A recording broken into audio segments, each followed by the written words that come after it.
네, 오늘은 34강 성화란 무엇인가에 대해서 전가하도록 하겠습니다. 첫 번째는 성화의 정의, 두 번째는 성경 구절, 세 번째는 성화의 특징, 네 번째는 성화의 방편, 다섯 번째는 성화의 세 가지 중대한 문제점, 마지막으로 결론에 대해서 말씀드리고자 합니다. 첫 번째 성화의 정의는 성화는 성령이 칭의된 죄인을 죄의 부패로부터 해방하시며 그의 본성 전체를 하나님의 형상으로 새롭게 하시며 그로 하여금 선행을 행할 수 있게 하시는 하나님의 은혜로운 공작이며 성령님의 지속적인 역사입니다. 칭의는 양자됨으로 열매를 맺고 양자됨은 성화로 연결됩니다. 그리스도 영에 의하여 흠없고 순결하게 이루어지는 삶입니다. 그러므로 칭의가 없이는 성화로 나아갈 수 없고 성화 없이는 칭의를 증명할 수 없습니다. 구원의 서정, 곧 구원의 질서 안에서 성화는 구원의 다른 모든 서정들, 즉 소명, 중생, 회개, 믿음, 칭의와 함께 역사합니다. 소명은 죄인을 부르신 것이며 중생은 죄로 말미암아 죽은 자를 살린 것이고 회개는 죄인이 자신의 죄를 깨닫고 돌이키는 것입니다. 믿음은 죄인이 구원을 받을 수 있는 유일한 방법이며 칭의는 죄인이 믿을 때 그를 어렵다고 인정하시는 하나님의 값없는 은혜입니다. 하나님의 구원하시는 은혜는 인간이 죄에서 벗어나는 것과 깊은 관련이 있습니다. 하지만 구원은 거기서 머무르지 않습니다. 구원은 하나님의 아들의 형상을 담고 예수님의 생명이 나타내는 거룩한 삶을 추구합니다. 성화는 신자들이 이 땅에서 살아가는 동안 지속적으로 이루어가는 구원입니다. 성화란 성령님께서 그리스도의 대속의 효과를 현실적으로 적용함에 있어서 인간의 내면적 죄의 부패에서 인간을 깨끗게 하시며 죄인들로 하여금 죄를 청산하고 죄를 멀리하고 점점 더 성결하게 되어가는 과정에서 살게 하시며 전인적으로 하나님의 형상을 회복케 하시는 하나님의 뜻에 따라 선한 일을 할 수 있게 하는 은혜롭고 계속적인 사역을 의미합니다. 그래서 웨스트민스터 대열의 문답 제75문에서는 이렇게 성화에 대해서 잘 기록이 되어 있습니다. 성화는 값없는 은혜인데 이로써 창세전에 택하심을 받은 자들이 때가 되면 성령님의 강한 역사를 통하여 그리스도의 죽음과 부활을 저희들에게 적용하고 하나님의 형상을 쫓아 저희의 전 인격을 새롭게 하고 생명에 이르게 하는 회개의 씨와 그 밖에 다른 구원하신 은혜를 저희의 마음에 두고 그 모든 은혜를 유통시키고 정과시키며 광화시켜서 저희가 점점 죄에 대해서 죽고 새 생명에 일어나는 것입니다. 성령님의 칭의된 죄인을 죄의 더러움에서 구출하시며 그의 온 성질을 하나님의 형상으로 새롭게 하시며 그로 하여금 선한 일을 행하게 할 만한 하게 하시는 은혜로운 공작입니다. 성화의 정통 교리는 성령님의 온 영혼에 끊임없이 감화에 의하여 그분이 중생에서 심어진 거룩한 원리들과 성량을 훈육하며 양육하며 훈련하며 발전하며 끊임없이 진보로 모든 제약된 성량들은 극복되며 건질되고 모든 거룩한 성량은 충분히 성숙되고 그리스도 안에 완전한 인생의 키가 자라나는 데까지 이르게 한다고 찰스 할지가 말했습니다. 성령님의 내주로 인해 하나님 우리 안에 거하시고 그분의 능력에 의해 우리의 육의 욕망들이 매일 죽임을 당하고 거룩하게 해진다고 하였습니다. 또한 성화는 중생된 자들의 열매로서 성령님의 내주하심의 증거이며 이로 인해 성령님의 옛사람을 계속해서 죽이고 새 사람을 살려 거룩함으로 나타나게 된다고 했습니다. 그래서 성화에 대해서 우리가 잘 기억해야 될 것은 점점 죄에 대해서는 죽고 의에 대해서는 산다는 이 죽고 살림에 대한 이 말씀을 잘 기억해야 됩니다. 그리스도의 영광체와 같이 변화될 때까지 신자에게 있어서 죄의 권세로부터 결정적인 구원은 확실하지만 신자의 마음과 생활에 있어서 죄악이 완전히 제거된 것이 아니며 아직 죄는 잔존하고 있다는 것을 의미합니다. 이 말씀은 아직 이 땅에서 살고 있는 한에는 깨끗하고 흠없는 그리스도의 모습과 같이 되지 못하는 상태에 있을 수밖에 없다는 것을 의미하는 것입니다. 성화가 목표하고 있는 것은 모든 죄를 제거하는 일이며 구원받는 자가 하나님의 자녀로서 하나님의 모습을 온전히 닮는 일, 즉 주님께서 거룩하심과 같이 거룩하게 되는 일인 것입니다. 오늘 말씀 중에서 제일 중요한 것은 성화에 대한 세 가지 종류입니다. 동시다발적으로 일어나는데요. 첫 번째는 확정적 성화라고 합니다. 결정적 성화인데요. 존 머레이가 말했는데요. 그리스도를 믿는 순간에 지위적, 상태적, 신분적으로 완전히 성취된 성화를 의미하는 것으로 꼭 칭의를 의미하며 칭의의 다른 측면에서 본 것에 불과하다고 말했습니다. 그리스도와 연합한 신자는 죄의 통치와 결정적으로 단절되었으며 그러나 영향은 받지만 더 이상 죄의 무조건적인 통치에 굴종하지 않고 오히려 은혜의 통치 아래서 기쁨으로 하나님을 향하여 나아갈 수 있는 자리에 있다는 것입니다. 두 번째는 점진전 성화입니다. 감리교는 완전 성화를 추구하지만 개혁파 교리는 신학은 점진적 성화, 윤리적인 성화를 추구합니다. 심령이 거듭난 후부터 죽을 때까지 점진적으로 성화된 것을 뜻하며 윤리적으로 성령님의 사역에 영향을 받아 새로워져가며 성화되고 그 결과 윤리적인 거룩함을 갖게 되는 것을 의미합니다. 성화는 신자의 안에서 일어나서 신자를 점점 더 주 예수 그리스도를 닮아가게 하고 영광에서 영광에 이르도록 신자를 주님의 형상으로 변화시키는 정화와 씻음의 역사를 의미합니다. 세 번째는 궁극적인 성화, 종말적인 성화입니다. 왜냐하면 이 땅에서 완전한 성화가 이루지 않고 저 하늘나라 영생의 천국에서 성화가 완전히 이루어져서 영화로 이루어지니까 궁극적인 성화, 종말적인 성화라고도 말하기도 합니다. 칼빈은 이 땅에서 완전 성화가 이루어질 수 없고 죽음의 순간 하나님의 은혜로 완전히 성화되어 영화의 단계로 들어간다고 보았습니다. 성도가 죽은 후에 최후 완성 단계에 맞는 완전한 성화를 뜻하며 현세에서 완전히 이루어지지 아니하는 것입니다. 이 성화는 전인격적으로 이루어지나 이 세상에서는 완전히 이루어지지 않습니다. 사람의 모든 부분에 아직도 부패의 잔재가 여전히 남아 있습니다. 그것으로부터 계속적이며 화해할 수 없는 싸움에서 일어나서 육신의 소욕은 성령님의 소욕을 대항하고 성령님은 육신에 대항한다고 주장합니다. 이 말씀은 완전 성화가 이 땅에서 이루어지지 않으며 부패의 잔재가 남아있어서 계속적으로 점진적으로 이루어가야 할 것을 성화라는 것입니다. 성경은 이 세상에 완전한 성화는 있을 수 없다고 말씀하십니다. 그러므로 이 세상에 완전한 성화는 있을 수 없습니다. 다만 완전한 성화를 향해 나아갈 뿐입니다. 성화는 이 세상의 생에 끝나는 순간 비로소 완성됩니다. 그래서 성화 파트에서는 이 세 가지 확정적 성화, 점진적 성화, 궁극적 성화에 대해서 기억해 주시면 감사하겠습니다. 그래서 성경 구절은 대표적으로 레위기 19장 2절과 빌립보서 3장 21절, 베드로전서 1장 15절, 데살로니가전서 5장 23절 등등 여러 가지 구절이 있지만 그건 시간상 성경 구절을 읽지 않도록 하겠습니다. 성화는 하나님의 초자연적 역사에 의해 중생되고 칭의된 때부터 영화에 이르기까지 일평생 계속되는 장구한 과정입니다. 성화의 완성은 영화입니다.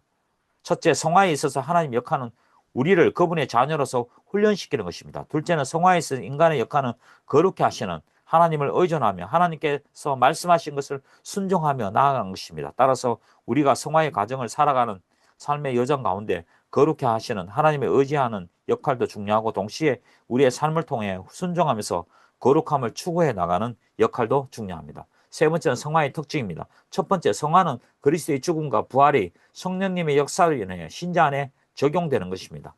성화는 그리스도가 죽고 그분과 함께 부활에 참여한 자가 그리스도의 생명으로 변화되어 살아가는 것을 의미합니다. 이것은 육의 본성은 날마다 죽고 의의 본성, 즉 그리스도의 성품이 살아나는 것을 뜻합니다. 그리스도의 죽음은 우리의 육신을 멸하는 데 효과적이며 그분의 부활은 우리 안에서 선한 성품을 새롭게 하는 데 유효합니다. 즉 성화는 신자가 믿음으로 그리스도의 죽음과 부활에 참여함으로 인하여 죄에 대해서 죽고 그리스도의 의로 말미암아 성품이 새로워지는 것입니다. 두 번째는 성화는 죄에 대하여 점점 죽고 의에 대하여 점점 사는 것입니다.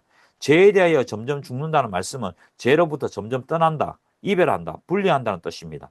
이것은 죄의 성질을 점차적으로 제거함으로 결국에는 옛사람의 변질을 의미합니다. 이것은 흔히 옛사람을 십자가에 못 박아 죽이는 것으로 비유하여 그리스도의 십자가의 죽음과 연관되어 있습니다.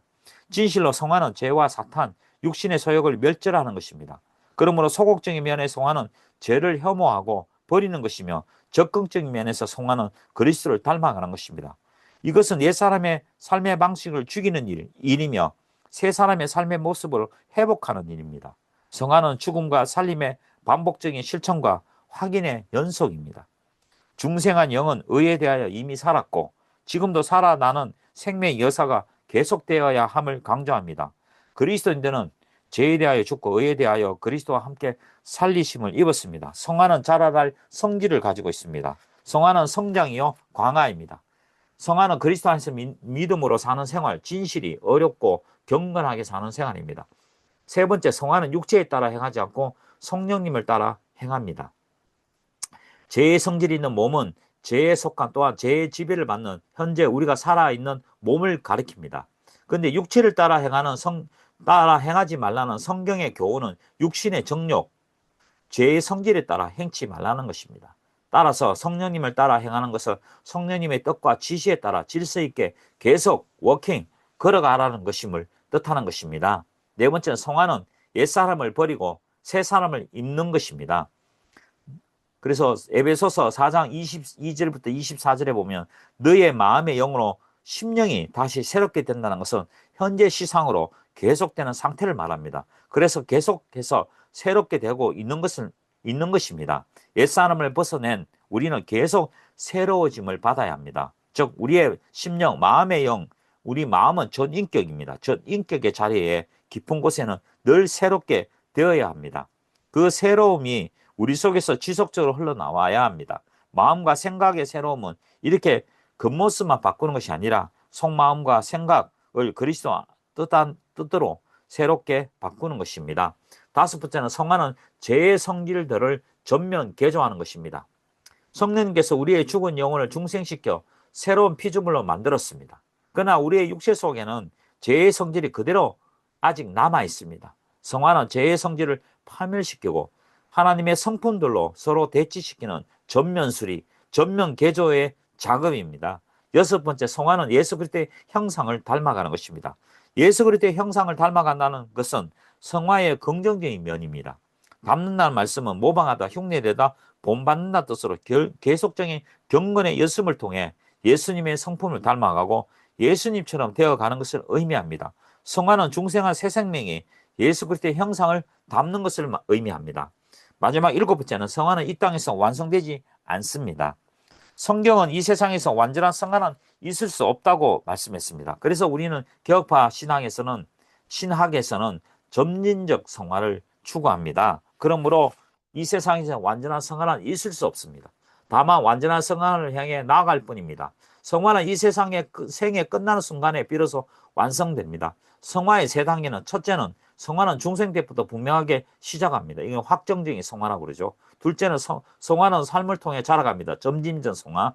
신약 성경에서는 성화의 확실한 시작, 확정적 시간, 성화, 결정적 성화를 언급한 동시에 성화는 그리스도의 삶을 통해 지속되어야 할 과정, 점진적인 성화로 보기도 합니다. 셋째는 성화는 우리가 죽을 때 그리고 그리스도께서 재림하실 때 완성됩니다. 궁극적인 성화, 최종적인 성화, 종말론적인 성화라고 말합니다. 우리가 그리스도인이 된 후에도 마음속에 아직도 죄가 남아있기 때문에 이 땅에 사는 동안에는 성화가 완성될 수 없습니다. 하지만 이 땅에서 성화가 완성될 수 없다는 것이 거룩함을 이루어가는 일을 포기하라는 의미가 될 수 없습니다. 주님을 사모하는 자는 더욱 그분을 닮으려고 노력하라고 성경은 분명히 말씀하고 있습니다. 네 번째는 성화를 이루기 위한 방편, 수단, 방법이 뭐냐? 첫 번째는 하나님의 말씀입니다. 우리가 진리의 말씀으로 거룩해진다 했죠. 두 번째는 성례입니다. 거룩한 의식인데요. 성찬과 세례입니다. 그리고 기도와 말씀 묵상을 통해서 성화를 이룰 수 있습니다. 네 번째는 섭리적인 지도입니다. 하나님의 섭리 지도에 인도함을 받는 것입니다. 다섯 번째는 성화의 중대한 문제점입니다. 첫째는 신자라 할지라도 그 속에 잔잔하고 있는 죄 때문에 여전히 죄를 범하고 있다는 사실입니다. 신자에게서 죄는 분명히 하나님의 거룩하심과 모순됩니다. 이 모순은 신자에게서 죄의 본질을 결코 변하지 않는 것임을 의미하는 것입니다. 그러나 신자에게 있어서 하나님의 사법적 유죄 선고는 이미 없어졌으며 사법적인 면에서는 하나님의 형벌은 신자에게 임하지 않습니다. 하나님은 신자의 아버지시며 신자는 하나님의 자녀입니다. 성령님은 신자 속에 가시며 그리스도는 하나님의 아버지의 우편에서 신자를 지금도 변호하고 계십니다. 그러나 신자 속에 잔존하고 있는 죄 때문에 신자가 범하는 죄는 당연히 하나님의 노여움을 사게 되며 하나님의 아버지의 불쾌감을 유발한 원인이 되고 마는 것입니다. 이 같은 잔존한 죄는 신자가 중생된 자이며 하나님의 자녀란 사실과 정면으로 충돌하게 됩니다. 또한 그 죄는 신자를 중생케 하신 하나님 자신과 대립하게 됩니다. 두 번째는 신자 속에 잔존하고 있는 죄는 그 마음과 생활 속에서 갈등을 일으킨다는 사실입니다. 성령님이 내주하고 계시는 사람 속에 아직 어떤 죄가 남아있다면 그는 마음속에서 긴장하며 모순을 느끼지 아니할 수 없게 되는 것입니다. 이게 우리가 예수 믿은 증거입니다. 우리 마음속에 옛사람과 새사람의 마음에 심한 갈등과 전쟁을 일으키면서 고통스러워하는 그 모습, 그 생각, 그러한 것들이 하나님의 잔연한 증거입니다. 사실 신자는 성화되면 될수록 점점 구원하시는 주님의 모습에 가까워져서 하나님의 거룩하심에 조화되지 않는 것에 대해서 점점 민감하게 반응하게 되는 것입니다. 그리고 하나님의 존귀심에 대한 이해가 깊으면 깊을수록 점점 더 하나님에 대한 사랑이 깊어지며 그리스도 예수로 말미암아 위에서 소명하시는 하나님의 상을 받으려고 하는 소원이 점점 더 간절하게 되는 것입니다. 그리고 잔존하고 있는 죄의 중대성을 자각하고 점점 더 그것을 미워하게 되는 것입니다. 지극히 거룩하신 하나님께 가까우면 가까울수록 점점 더 자기가 죄인인 것을 깊이 자각하며 오라 나는 공고한 자라고 탄식하게 되는 것입니다. 이 탄식은 필연적으로 발생되는 신앙 양심의 고백입니다. 하나님의 백성이라면 누구든지 하나님의 거룩하신 계시에 직접 자기를 비춰보게 되며 그렇게 되지 아니할 수 없는 것입니다. 이 같은 갈등은 어떤 특수한 사정의 아래에서만 생기는 것이 아니라 신자의 심령 속에서 매일매일 생겨나고 발생하게 되는 것입니다. 이 같은 성경적 의미의 성화는 깨끗하고 흠없이 주님의 모습을 담는 성도의 삶의 모습을 의미하는 것입니다. 참된 신자는 외적으로나 내적으로나 주님의 모습을 담지 아니하는 인간의 모든 행위가 죄라고 하는 사실을 무시하거나 혹은 도덕적 위선으로 자만하여 자기 도취에 빠져 있어서는 결코 안 될 것입니다. 그러므로 성경은 하늘에 계신 너희 아버지의 온전하신 같이 너희도 온전하라고 가르치고 있습니다. 세 번째는 신자는 아직도 죄는 잔존하고 있으나 죄는 이미 지배권을 행사할 수 없게 되었다는 사실입니다. 지배권은 없습니다. 단지 우리가 죄에 대해서 영향을 받는 것이죠. 아직도 신자에게 어떤 죄가 잔존에 있어서 전 인격에 지배한다 하는 사실 속에서 갈등을 느끼고 있는 중생된 신자와 죄 속에 있으면서도 갈등을 느끼지 못하는 중생되지 못한 자와의 사이에 본질적인 차이가 있습니다. 그리고 아직도 우리 속에 죄가 살아남아 있다는 사실과 아직도 우리가 죄를 짓는 생활을 하고 있다는 사실의 사이에는 큰 차이가 있습니다. 예를 들면 적이 수도를 점령하고 있다는 것과 이미 패배한 적이 아직도 아군의 수비대를 괴롭히고 있다는 것과는 전혀 다른 것입니다. 신자가 성화의 삶을 위하여 알아둬야 할 것은 아직도 잔존하고 있는 죄는 이미 그 지배권을 행사할 수 없게 되었다는 사실과 그리스도의 속죄의 은총과 중생과 성화의 은총의 능력이 신자의 도덕적 영적 중심부에서 계속적으로 역사한다는 사실입니다. 신자의 몸과 마음은 성령님으로 말미암아 하나님께서 내주하시는 집이 되었다는 사실과 그리고 예수 그리스도는 신자의 영광의 소망이 되신다는 사실입니다. 신자는 이 같은 사실을 확인하고 자기 자신은 죄에 대해서 죽고 주 예수 그리스도와 함께 하나님에 대하여 살아있는 자라고 하는 것을 확신하는 것입니다. 참된 신자는 죄에게 지배되지 아니하는 신앙이야말로 의의 하나님의 종으로 쓰임받는 원동력이 되며 성화의 경지에 이르는 열매를 맺게 되며 결국에는 영원한 생명을 얻게 되며 궁극적인 구원을 이루게 된다는 사실입니다. 그래서 결론적으로는 칭의와 성화는 다음과 같이 구별할 수 있습니다. 첫째, 칭의는 죄에 대한 책임을 제거하는 반면에 성화는 죄로 인한 오염을 제거하여 성도들이 그리스도를 닮아 자라가게 갈 수 있도록 합니다. 두 번째는 성도는 성도들의 밖에서 일어나며 성도들의 법적 신분 혹은 법정에서 상태와 지혜에 대한 성보 하나님의 선고입니다. 그러나 성화는 내면적인 변화로서 신자가 믿음으로 그리스도의 죽음과 부활에 참여함으로 인하여 죄에 대하여 죽고 의의 그리스도의 의로 말미암아 성품이 새로워지는 것입니다. 셋째로 칭의는 평생에 단 한 번 일어나는 어떤 과정이나 반복되는 사건이 아닙니다. 그러나 성화는 평생에 걸쳐서 계속되는 과정이며 현생에 끝나기까지 완성되지 않습니다. 그래서 마지막으로 어거스틴은 이런 말을 했습니다. 우리가 성도들의 덕을 완전하게 할 때 이 완전성에는 성실하고 겸손하게 불완전함을 인정하는 것도 포함된다는 것입니다. 우리가 그리스도의 완전을 바라보며 우리의 삶의 표대로 삼아야 하지만 그것은 단지 우리의 지향점이지만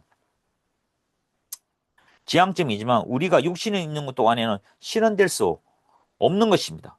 우리는 우리의 연약함을 인정하고 더욱 우리 안에 계신 그리스도를 의지해야 합니다. 오늘은 여기까지 하고요. 새 35강에서 찾아뵙도록 하겠습니다. 감사합니다.